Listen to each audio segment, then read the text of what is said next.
Jean-Pierre Adida.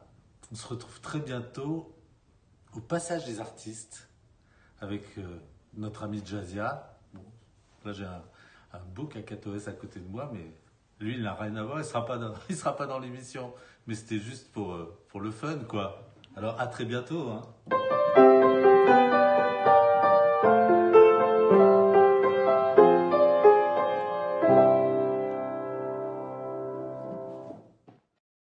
Alors comment j'ai démarré dans la musique, un petit peu comme tout le monde, conservatoire, cours de guitare classique, ensuite je me suis mis au piano, mais j'ai toujours été un créateur, je dessinais, j'étais rédacteur, donc c'est comme ça que j'ai démarré dans la publicité, rédacteur-concepteur, et je faisais les slogans, vous savez, les petites phrases qu'il y a dans les pubs, les scénarios des films publicitaires, voilà, donc tout ça, ça m'a ouvert des portes, et parcours assez classique finalement, entre la pub, la musique, le dessin.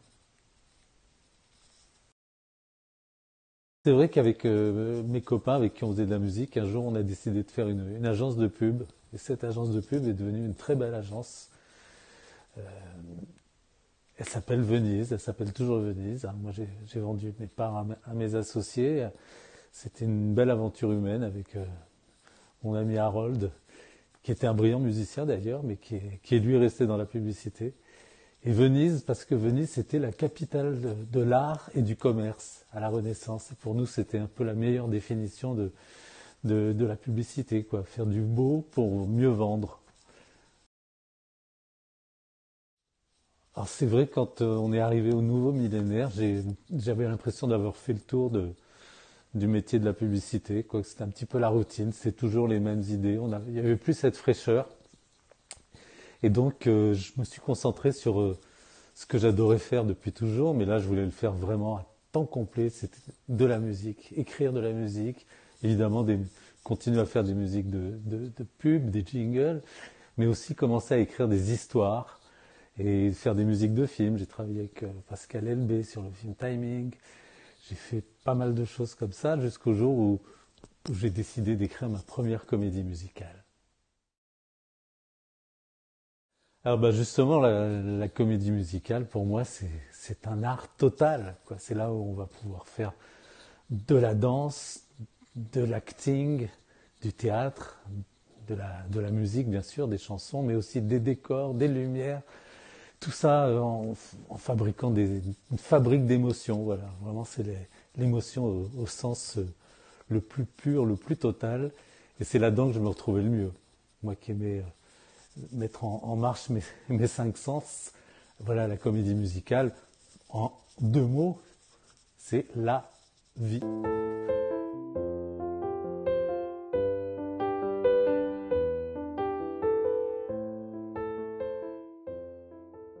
Je cherche un grand coffre en bois. On raconte qu'il renferme le plus grand et le plus beau de tous les trésors de tous les temps. Mais je le trouve pas. Il est où? Derrière moi? Chaque rêve, un jouet. Faut jouer à ce qu'il te plaît.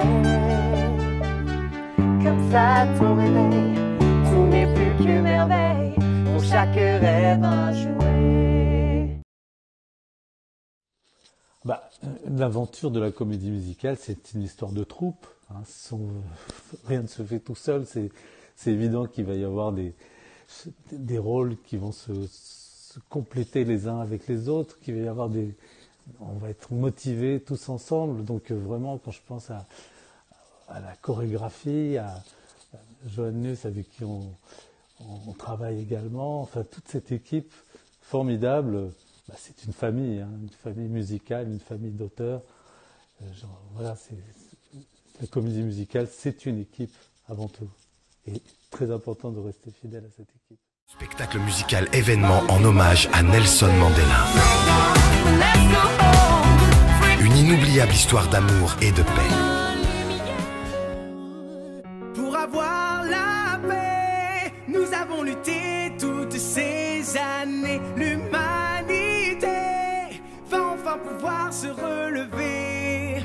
Si j'ai retrouvé mon honneur, toute ma dignité, c'est grâce